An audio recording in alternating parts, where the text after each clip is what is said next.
The Houston Astros snake bitten by the IL woes, which seems to be a pretty common thing these days. But we're going to get to all that. You guys sit tight. This is Houston Sports Download. Mike, cue the intro.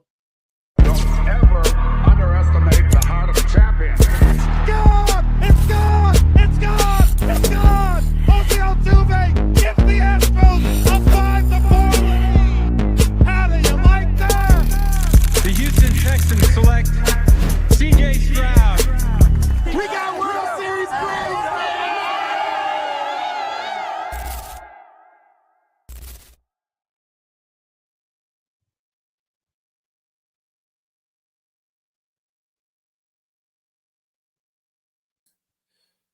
We have got World Series rings on our mind. Welcome into this edition of Houston Sports Download. Sorry, we got technical difficulties. I had myself going in the background. I don't know if y'all could hear me, but I could hear me twice. No one wants to do that. But we thank y'all for tuning in, everybody. Thank y'all so much for hanging out with us here, Houston Sports Download. Corey, we're going to bring in Michael here later on because I want to get his take on some of these injuries and what's been happening. So let's just get right to it. Everybody knows where to find us. Make sure you subscribe to us. Make sure you check us out. Wheelhouse Media Company, Wheelhouse Media Studios, have our ribbon cutting ceremony on July 31st. This next week, 10 a.m. If y'all are available and off of work, can stop by and see us. We'd love to meet you. But Corey, let's get into it. Brandon Walter is on the IL. Elbow inflammation. What's going on, my friend? Sometimes I try not to dig in it too much deep. All I see sometimes is a Houston Astros player name. And when I see IL by it, I don't even these days, what that makes 18 now, 18 players currently. And I think right now we are leading the league of players on the IL. So I try not to dig too much into it. He looked pretty comfortable the other day. In which he had a fantastic performance, 7 innings pitch, run one baseball. So I don't know what happened between, that night and up until today, but it just seems, man, the Astros, I don't know if it's just a roll of the dice. I don't know if it's just bad luck, but every time I look up and I see it's an Astros player on the IL, I just shake my head these days, but we're still getting the performance. We're still leading the division, top of the AL. So we're making do with what we have. But it's like, man, how much more can we stand from the IL woes? Well, so Brian McTaggart quoted Brandon Walter, and he said that the MRI showed inflammation, which was pretty encouraging. He didn't pitch last year, so he believes the workload crept in on him, and he doesn't expect to be out long. So while that's good, and we love to hear that, and I'm not saying the Astros are snowing us right now, but we've heard a lot as fans about players being on limited time off turn into extended amounts of time, going all the way back to Kyle Tucker, going back to 21 or 20 whenever you had Bregman with all those hamstring injuries. And so, look, anytime an injury happens now, I think fans are going to be a little hypersensitive and a little bit worried about this announcement, including Corey. Yes. It's just one of those things, man. Like I said, every time I see the IL, I just like, oh man, here we go again. It's like, and it always seems to come at the wrong time. Every single time. Once we got things going, we got this chemistry going. It's looking up, the arrows pointing up. We were number one the other day in the IL, obviously before we got tied with the Blue Jays. Everything was just looking great, and then bam, here we go, IL. And like you said, just to extend a little bit on what you were saying, when I hear IL, even though sometimes it's delivered as, oh, it's just a little, I'm going to say knick-knack. It's just something that's knick-knack. He'll be back this such and such time. I always think in my head, this is probably going to be an extended thing, just due to what I'm going off of in the past, what the medical staff has presented to me in the past. I'm not here to get on the medical staff. I'm not shaming them. I'm not doing anything, but just from the past, when you tell me one thing, I kind of just, as a fan of the Astros, and like I said, this is nothing new. My mind just seems to wonder, oh, okay, this is probably going to be an extended thing. And it's like, the other night when we were talking, I was like, man, I didn't think the Astros may have to do anything before the trade besides really just search for a lefty bat, which I think that's not Right. I think everybody kind of agrees with that. But now I know the squad is on the way. We got the cavalry, which we'll talk about that a little bit later on in the show. They're gearing up to maybe get some guys back. But it's like, man, I think we may have to. I've been laying it off for a second, but we may have to go out there and maybe get some pitching. Yeah, look, and I was actually asked by RP3 on ESPN Southwest Louisiana there in Lafayette. They asked me, they were like, do you think, asking me if I thought the Astros were going to go get a bat and a pitcher. And I was like, this was before the news I found out about Brandon Walter. I was like, well, you got Brandon Walter and you got this guy and you got that guy. And I said, you know what? I think you just go get a bat because you got 3 pitchers that are pitching in Corpus this week. You had Christian Javier. But what stings about Brandon Walter, we got producer Mike in the background. Mike, let me ask you how many quality starts does Brandon Walter have?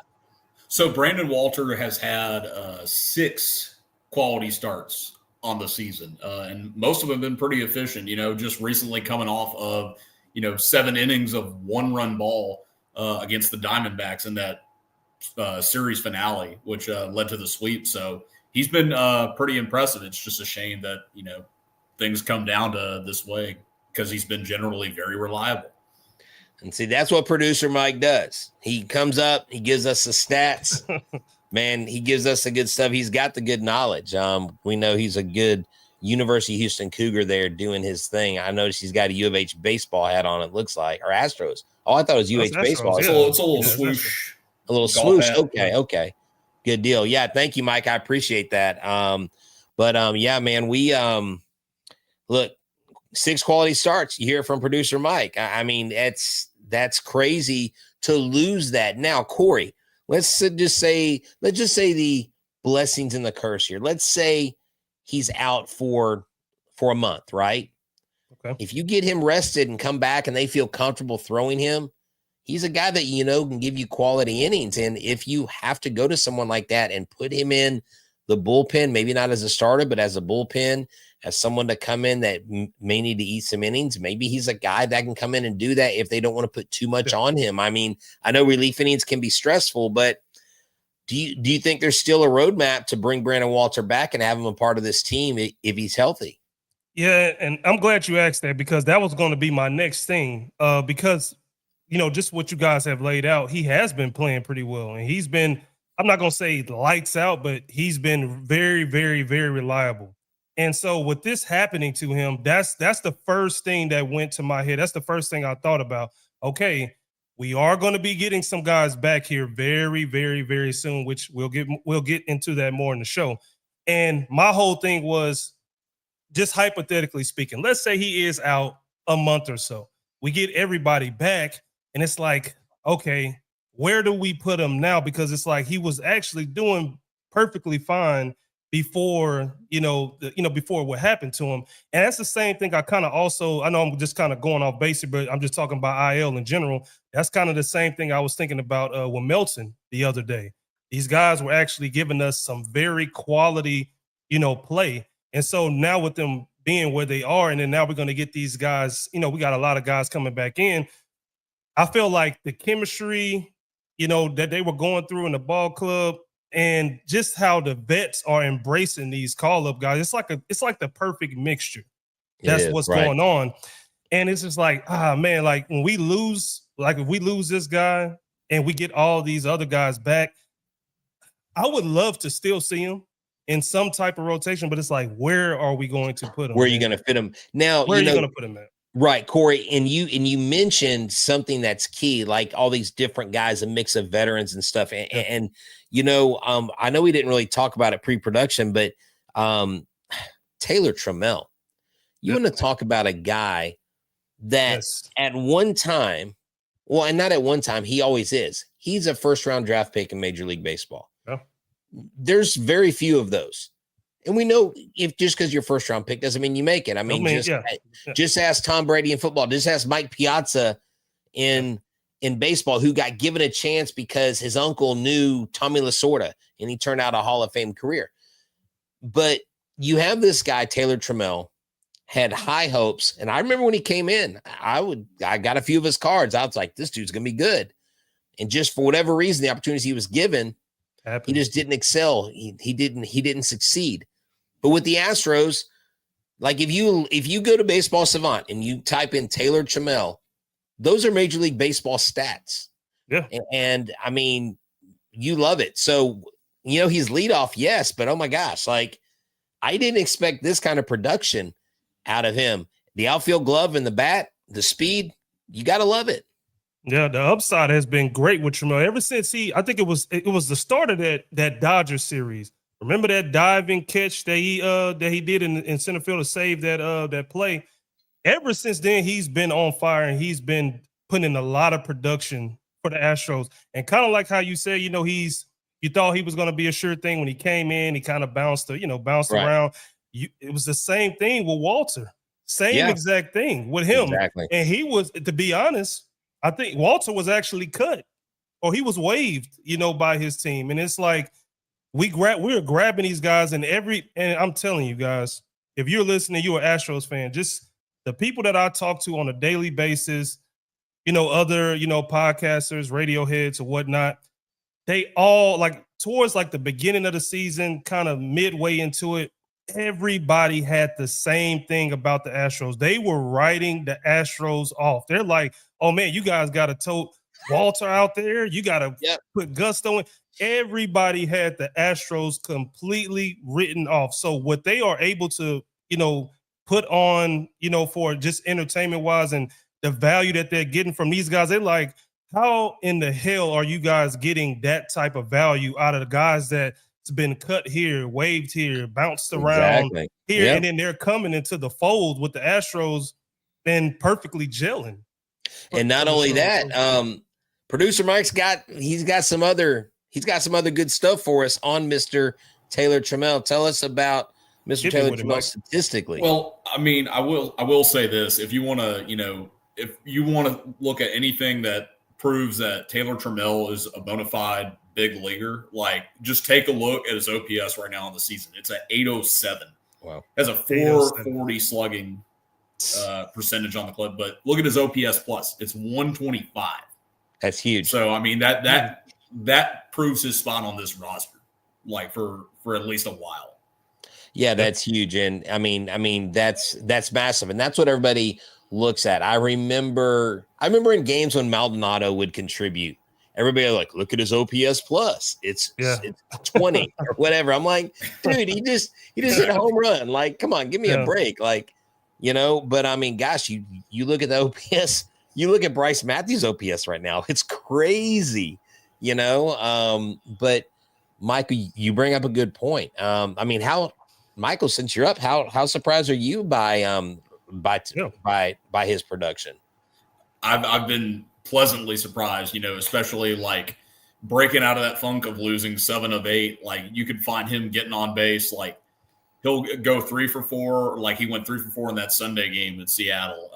And he's, worked important plate appearances, the walk that led to Bryce Matthews launching that go-ahead 2-run homer in the 8th inning of that middle game to win the series in Arizona. So it speaks volumes. It really does. Yeah, definitely good deal, man. That's good stuff. Here in a second, we're gonna talk about the guys in Corpus. We want to mention that. So we got some known names that are pitching in Corpus this weekend. Who do we got there, Mike? Show us. No names. Wow. Spencer Araujo, who's pitching tonight, probably starting off here in a few minutes. Luis Garcia and JP France. I mean, if you're down in Corpus, you might as well get to at least Saturday's game to see some Luis Garcia. how exciting is this, Corey? I mean, we got 3 Astros making their minor league starts on the same roster in the same city. I think it's a pretty cool thing. Yes, and very exciting because hey, all 3 of you guys, we need you back like right now. As Yesterday. Soon as you're done, yeah, like yesterday. As soon as you're done in Corpus, I need you on the bus to wherever the nearest airport is or whatever private jet they gotta, taper off for you guys, man. We need every last single one of those guys back in the fold. So yeah, I'm definitely excited. I'm definitely gonna have to see what Aaron Getty does tonight, at least through some highlights or something when I'm watching the Astros play. But man, Luis Garcia, he was a big thing for us. And then, like, you got to understand, before Luis Garcia and everybody kind of went out, JP France actually came in and held down the reins He did for quite a while before his injury. So, man, just seeing all those guys highlighting each other, making the start this weekend, it just kind of gives me a little bit of relief that, hey, the cavalry is coming, guys. But here is the question with these guys, okay? Sure. Is as much as we love them and as much as we want to see a return of these men on the mound, I think Arrighetti is the one you expect the most out of because he came into the season. It was a freak accident with the thumb. You also, I think out of Garcia and France, I'm more excited about Garcia. France was a shoulder surgery. Sure. You don't know. But, hey, if he's making a minor league start, apparently he's not all systems go, but he's pretty good to go. So that's the thing. I think out of these guys, you're going to get more out of them than not. Out of the 3, if you can get 2 of the 3 in a starting mode, are you satisfied with that? 2 of 3. Yes, I'll be satisfied with that. I definitely, because 1 of 3. The way we need pitching right now, I'll take 1. But yeah, if we can get 2 or 3, I'll definitely be fine with that. And really, Luis is really the one I'm very kind of like you. I'm really the most curious with because, I used to call him, to rock the baby, and yes. Yeah. So, and, he was lights out. And then somewhere down the line, somebody came complaining he's pitching too good or he's throwing the hitters off. You know how it is, what they do with the Astros. And so now I didn't really get to see him in its entirety without that, without the rocking, of the baby. So I'm really more interested to see what can he provide for the Astros in this rotation.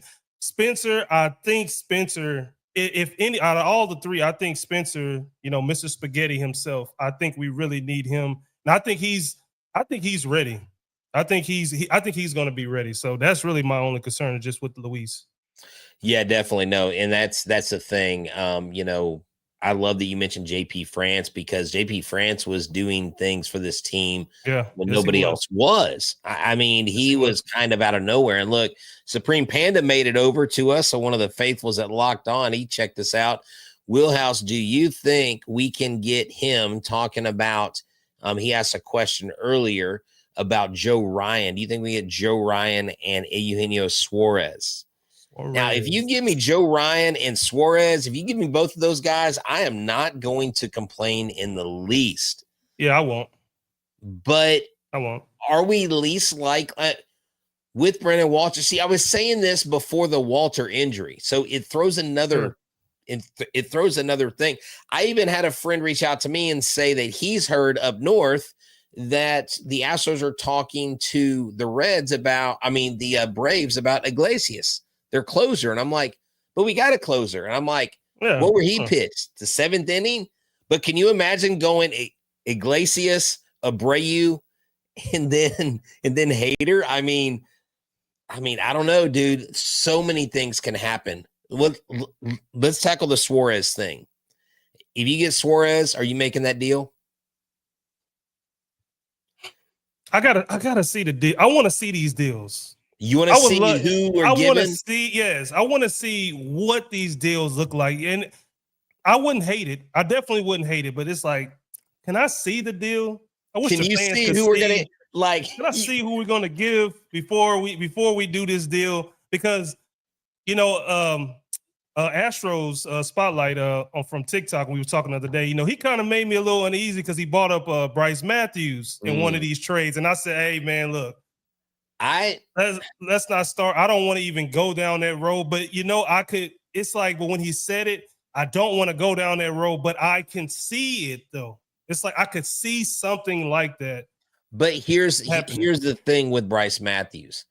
They say that technically nobody's untouchable. I mean, but Bryce Matthews, if there's anybody that has a label on them that's untouchable, I think it's Cam Smith and Bryce Matthews. Number one, that's what I would think. Cam Smith is the first really massive blockbuster trade that Dana Brown orchestrated. I mean, other things have happened, but this was, I think, the biggest. Yes. And then number two, Bryce Matthews is the first RBI baseball, Astros RBI baseball initiative graduate to not only get drafted in the first round, but to make the club. You don't get rid of that kid, especially after what he did in Arizona. Now, does he cool down most of the year? And I don't know. I just know Bryce Matthews is playing the part. He's got the arm, he's got the glove, he's got the speed, he's got the bat. And he strikes out a lot, but he will catch up to major league pitching. It definitely is a chess match right now. I think we're playing chess, not checkers. Yes. I don't think I could be a GM in this spot. I would fail miserably. I'm not. Yeah. If I was a GM, maybe because I would probably think with too many emotions. Like, man, I could get Suarez. I got a chance to get Suarez, but man, I got to give up, X, Y, and Z to get him. And like I said, I wish there was a way before a trade happened that the fans were able to see like a panel, like, hey, this is what we're gonna do, and like, oh no, and veto that, like, no, man, we can't. It could be as trivial as it could be as trivial as what song are we gonna play in the seventh inning, right? It's just like put it up there, sponsored by Whataburger. Hey, and I'll say, oh, okay, well, you know what, cool. And if you pick the right trade, you get a free Whataburger. Yeah. Hey, I'm down with that, man. And who's going to turn down some Whataburger? Who's going to turn down Whataburger? I just think it's a really bad way to run a team, though, Corey. It is. It's just It's just a hypothetical, but I wish I could see it because, like I said, I'm not against either of those guys coming. Ryan, I like Ryan too. I'm not against either or, but it's like, man, I feel like we're going to break up something. Something is going to get broken up to get those guys. So I don't know what we need. You know what we need, and Mike, I want to get you in on this. You know what we need?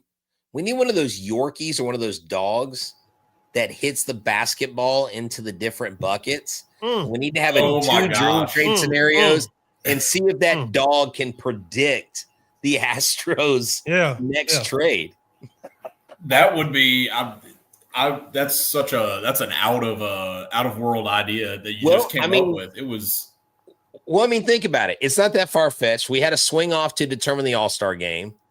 We have a ghost runner now that we deal with. I mean, this would be right up Manfred's alley. And both teams would be contractually obligated to adhere to the trade. Yeah. So it's something much like, putting something in a ball in a hopper, much like a draft lottery or anything like that. But with the dog, who gets mad at a dog, though? Exactly. Just another much like a lottery tool. It's a prediction tool as well. So you could utilize that just as well. Well, unless you're Michael Vick. I mean, I'm sorry. Did I say that? My bad. Oh man, we about to get canceled. We got to get canceled. Oh man, we're about to get canceled, man. My bad. You heard it. But no, I was just thinking that, man, like, dude, come on, like seriously, like these are the kind of thoughts I have throughout the day. It's like, how do you make these decisions? Susan's mentioning here, there's so many teams that want these guys now, and I'm gonna ask both of y'all, Corey, I'll start with you, and then Michael. Do you think getting Josh Naylor in Seattle, makes him a better team? Do you think that makes Dana a little bit more antsy about getting somebody else since Paredes, it sounds like he's going to be out for a long time, or what do you think? I don't think so. I wouldn't really hit the the all in button. Naylor, and then there was a situation where that team was kind of, I guess they had different expectations for Naylor, so Right. there was talks already what they were kind of done with the experiment with him and stuff like that. And then I did hear too that they did want him to slim down some and all this other stuff. And he wasn't. I mean, it's like it's either he say, it's he say stuff, but I don't think it's cause to hit the, oh man, let me go get somebody because Seattle Right. has Okay. Naylor. Like, I don't see it. What do you think, Michael?